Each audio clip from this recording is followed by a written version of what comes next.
Hello, everyone, and welcome back to Cyrus Webb Presents. I'm your host, Cyrus Webb. So glad you guys could join us once again. For those tuning in on the simulcast on Facebook, LinkedIn, YouTube, and on X, we're glad you all can be with us. Going to bring in our friends over on IG so they can be a part of our conversation as well. Also, going to make sure that we bring in our friends over on Amazon so they can be a part of our chat too. And boy, do we have a great guest that's coming up today. You guys know her from her runaway bestseller, Chocolate. But we're really excited to welcome Joanne Harris to our broadcast today to talk about her brand new book, VIANNE, that's coming out this week. And we're now live on Amazon Live with Cyrus Webb Presents. If you guys are new to us on the Amazon side, welcome. Make sure you guys do hit that follow button. You all can see Joanne's newest book there in our carousel, either here on the side of your screen or beneath. You can go ahead and get it for yourself now to be able to pre-order. It officially comes out for us here in the States on September the 2nd. We'll talk to Joanne not only about her extraordinary writing career, but also what it was like for her to take us back in time with VIANNE when it comes to the characters we've gotten to know, and also to be able to give us a story that I think really speaks to not only about the love of food, but also the love of life as well. Joanne, thank you so much for the time. Really appreciate it. It's great to be here. Thank you. Well, look, it is a true honor. I was telling you, I'm here in Mississippi in the South. Your book, Chocolate, was one of those big bestsellers for us here too. I think because it was a form of escapism and helping us to kind of see a bigger world, but also, of course, bringing in the love of food and chocolate as well. What has it been like for you now that you're getting ready to release VIANNE, to see the way that people are responding to the new book already? I think it's so great that people are still following VIANNE and her daughters throughout their adventures. I never thought that this book would have so much traction. I was told that Chocolat wouldn't sell, that it wasn't commercial, that people weren't interested in this kind of thing. And turns out that they kind of are. Yeah. Yeah. And I think what is so great for myself, and I think even if VIANNE is the first book any of our audience has read of yours, Joanne, what I love about this particular book is that it allows us to see the making of a person we thought we knew, and also kind of be able to grow with her. What was it like for you to go back and kind of show not only the situations that VIANNE was able to go through, but also, the makings of her own place and belonging that she was able to find? Well, it was harder than I thought it was going to be, actually. I mean, as far as I'm concerned, VIANNE and I have been traveling together in real time through Yeah. life. I've written 4 books about her as she has matured, as she has had different experiences as a mother, as she's trying to find her place in the world. But with this one, I had to cycle back in time and to try to create a voice for her that was the voice of a 21-year-old who didn't know any of the things that she's learned through that journey. So it was quite tricky. I had to, I think, make her more vulnerable, more raw, less knowledgeable. I had to effectively try to access the voice of the 21-year-old I was. Mm, I love that.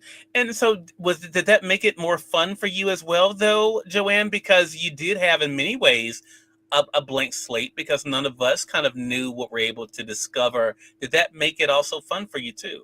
Oh, it was great fun. I literally didn't know much about VIANNE's past, and so I had to work it out. And I realized that there were so many things about VIANNE that I didn't know. I didn't even know who her real family was. I didn't know where she'd come from.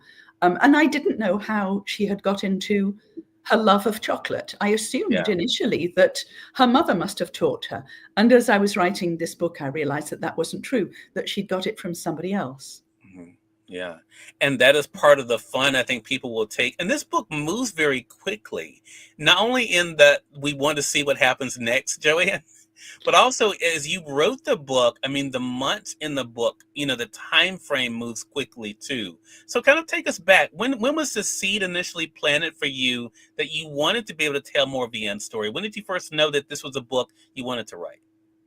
I think after I finished The Strawberry Thief, I Okay. reached a point where VIANNE has had a whole series of experiences as a mother, beginning with Chocolat, where she's the mother of a small child, passing through her child's adolescence.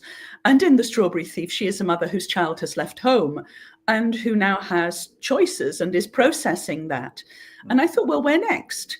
Where are we going to go next? Because that's also been my experience. Yeah. And I realized that when you reach a certain age and a certain stage in motherhood, it is essential to look at where you came from so that you can move forward in an effective, informed way. And so I thought, yeah, maybe this is the time for VIANNE's origin story, where I get to answer some of those unanswered questions. That there's one scene in particular, I was mentioning it to you, Joanne, before we went live. I'm not going to give any context for our audience. When they read it, they will know what I'm talking about. But I love the fact that because of the way you wrote the book, we're able to see that VIANNE's put in a situation where she's given an assignment, I'll put it that way, and she's supposed to do things a certain way, but she still finds a way of bringing her own self to it, something of herself into this. Is that kind of what your life has been like, as you've kind of found your way, not only as an extraordinarily successful author, to be able to bring a bit of yourself to your work as well? I don't think it's possible for me to write anything that doesn't bring some of me in there. Mhm. Although I have to say I'm not VIANNE, and we don't have all that much in common in many ways. Although I think that as the years have gone by, we've got more similar to each other, if you like, because I understand VIANNE better. And I think of all the characters I've written, she is the one who just won't leave me alone. So obviously we have more to give each other, I think, in this. But yeah, I think even though our experiences are very different, I've had to bring some emotional realism into this and some personal experience so that that connection can be maintained. Yeah. Another character we're able to meet in the new book, VIANNE, Joanne, is Louis. Talk to us about Louis, because Louis is, I think, a layered character like VIANNE in many ways, but also dealing with, like VIANNE, even though maybe in a different way, dealing with the same sense of finding one's place and belonging after situations in life change. How did Louis come about for you? Well, I think a lot of this book is about grief. Hmm. VIANNE is grieving for her mother, who has been her lifelong companion and really her only family. They have traveled together for all VIANNE's life. And now VIANNE is alone in a new city, Marseille, in the southwest of France. She has no skills, she has no job, she has no money. She is not even at this point called VIANNE. And she has to try to reinvent herself. What she does have is a certain amount of personal charm. She is able to survive because she always has done. And she is good at making connections with people. And the first person she meets is this man, Louis Martin, who owns a bistro in the old quarter of Paris. And he cooks from his dead wife's recipe book. And he too is suffering from grief. His wife died 20 years ago, and he hasn't quite processed the experience. He has kept her memory alive through cooking her recipes, through keeping her kitchen exactly as it has always been. He doesn't want any help in the kitchen, but VIANNE talks him into giving her a job. She can't cook, but he begins to teach her quite reluctantly from this book. And she becomes connected both to Louis and to Marguerite, his wife, who becomes a voice in her mind telling her that she has options, that she has skills, that she doesn't have to live life the way her mother did, running from one place to another, that she can actually settle down, make friends, create a space for herself. And that to me was one of the great things about this book that felt so real to me, Joanne, and that is what life is like after. And I think for our audience, that after can be different things, right? It could be after a loss, after a separation, after a divorce, after leaving a certain job. I think, who am I after? And I think both VIANNE and Louis, to me, really are kind of struggling, to be able to, in many ways, to deal with that and wondering what life is like for them at that point, which is why I think makes their coming together so great, because they're able to show that there is something more, that they can be able to have. Hello to you, Tina. Tina Siemens is joining us over there on Facebook. Glad to be able to see you, Tina. I want to say, for those who are just tuning in, welcome. You're watching Cyrus Webb Presents on Amazon Live, but we are simulcasting this right now on Facebook, LinkedIn, YouTube, X, and on Instagram. I have the privilege of welcoming international best-selling author Joanne Harris to our broadcast. You guys know her from her book, Talk a Lot, but she also is the author of the brand new book out this week called VIANNE. Hello to you, Moses Maddox, over there on IG as well. A lot of people, of course, when I mentioned that you were coming on the show, Joanne, they know you from Talk a Lot, but there are also new readers who are just discovering you with the book like VIANNE. What has that been like for you, that at this point in your career that you still are able to meet with new readers and to get that excitement of them discovering you with this one book? Well, I think I've been very lucky in my writing career because I've written across a number of different genres. And so I Yeah. get new readers all the time. And Mhm. it's great to see such a span and a diversity of readers of all ages. But I think with the challenge with a book that is a long running series is always, how do you start? Where do you do it? Mm. Well, it's easy to start with VIANNE because you don't have to have read any of the other 4 books. If you have done, then it will expand the world and make that character richer. But if you haven't done, you can just meet VIANNE at 21, pregnant, without any skills for the very first time, and learn to follow her from there. Mhm. What Talk to us about the research for a book like this. As someone who's never traveled outside of the United States, you still made everything feel something that was relatable, Joanne. But also, I mentioned to you earlier one thing about the way VIANNE sees the world is that she sees the world in colors, and so that I could visualize a lot of that. What was the research process like for this book?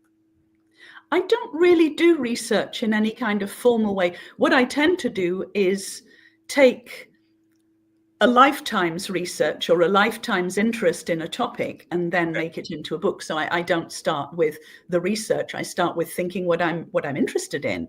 Uh, And I'm French. My mother is French, so I have French family still over there. All the places that I write about are places that I know. Even Marseille, which I don't know as well as I know certain other parts of France that I've written about, is mhm. somewhere that I have experience of. I know the food, I know the people.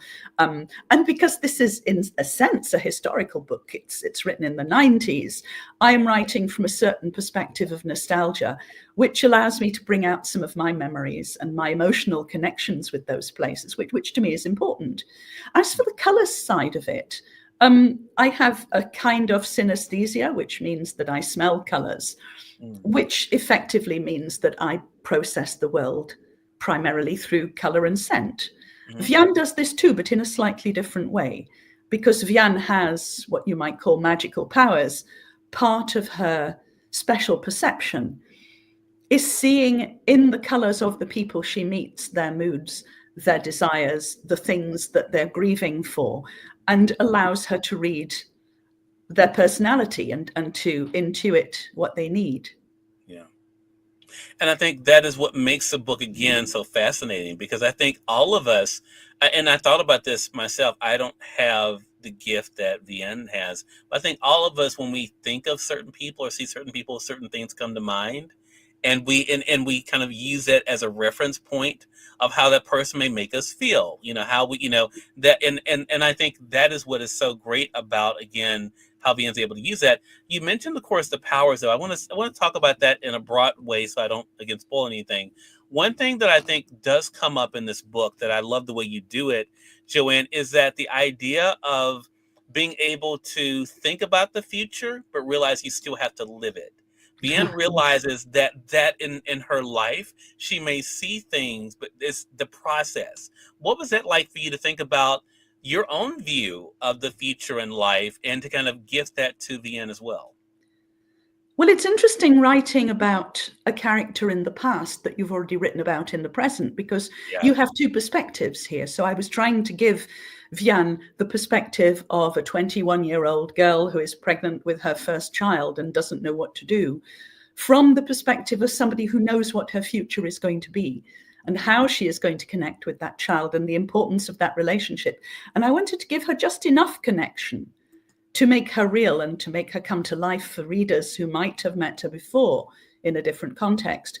But I also wanted to keep that rawness and that innocence and that sense that you get when you're 21, that kind of duality, whereby on the one hand, you think you're capable of absolutely anything, Yeah. but on the other hand, you are completely filled with insecurity and doubt, and you question everything that happens to you. Yeah.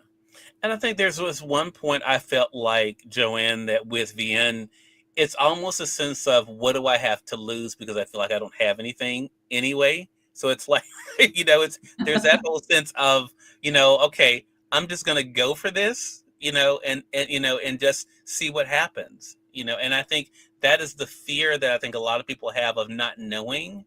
But I think what I love that VIANNE is able to do is to trust that she will be able to figure it out, no matter what may happen. The last thing I want to talk to you about, Joanne, and again, it goes to a thing I think our audience will appreciate. You mentioned when this book is set, and I thought about that because the book feels so fresh and so new. But talk to us about for yourself, and I thought about your career when I was reading VIANNE, and that you're one of these authors who knows what it's like to have a career outside of social media, outside of the world that is so digital today. What has that been like for you to navigate this new world as VIANNE was able to navigate her own world? What has it been like for you in your career to navigate this world? Well, it's been a learning curve, of course, because when Mhm. I entered publishing, it was very different to Mhm. the way it is now. And social media was really very much still in its infancy, and it wasn't a thing that regular people had access to. Yeah. So, yeah, I mean, I've seen a lot of changes, but Mhm. ultimately, books and storytelling are all about communication, reaching out to people, trying to touch people, trying to share a human experience with other people who might have had a different experience, but who will understand. That hasn't changed. I mean, in many ways, social media has made it easier to reach out to people and communicate. Great. And, you know, there are many disadvantages of social media, but that's certainly one of the joys of it. I totally agree.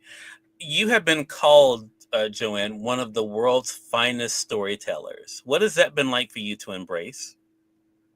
I don't know if I have embraced it really. I just do what I do. Mhm. What I'm called by people will vary depending on the person. But I think that I always have wanted to tell stories. Even when I was a child, I was telling stories. Mhm. And I've been lucky enough to explore storytelling in lots of different media, audio, theatre, film. But books are really my great love. And I keep going back to books, to the page, to the word, because it has so much potential, and it's a kind of magic in itself. It's a sort of, you know, what else can you call it? We make marks on these sheets of paper, we send them out into the world, and then, you know, 5,000 miles away, somebody laughs, somebody smiles, somebody gets hungry and wants to eat chocolate. Yeah.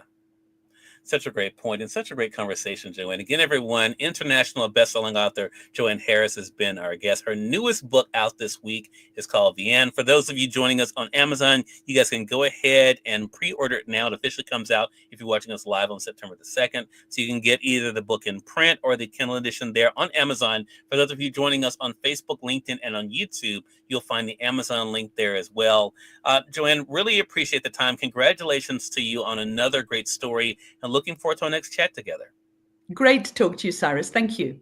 More than welcome. And we thank your audience for tuning in to another great segment of Cyrus Webb Presents. Until next time, you all make it a great one. We'll talk to you soon. Take care.